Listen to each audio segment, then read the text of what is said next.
we have to make my personal favorite, chocolate chip.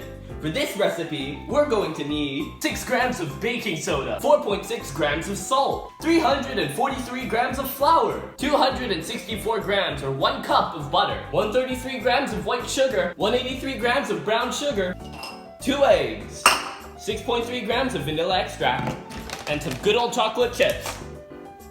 And now we're ready to make the best cookies of our lives. So, first up, we need to add 264 grams of butter. Mix it in a bowl, and then next up is 133 grams of white sugar. Then, 183 grams of brown sugar, and we mix it all until it's nice and fluffy. Crack in 2 eggs, then add 6 grams of vanilla extract, and then mix it all together. Now, we have to add 343 grams of flour. Don't forget 6 grams of baking soda and 5 grams of salt, as well as your chocolate chips. We'll do one final mix. Make sure to preheat.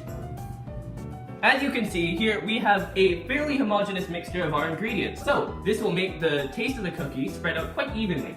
Our oven is currently preheating to 350 degrees Celsius, so let's put these cookies on a tray and we'll see the magic happen. Okay, let's put this in. And now, we wait. But Curtis, how does the baking work? Well, I'm glad you asked. During the reaction, sucrose from the white sugar hydrolyzes or breaks down into glucose and fructose. These two combine in the Maillard reaction and caramelization to create the brown crust on the outside of the cookie and to make it taste good. Something to note though is that although white and brown sugar are sugars, they aren't the only sugars. Sugars are technically any molecule made of a combination of saccharides, or in other words, carbohydrates.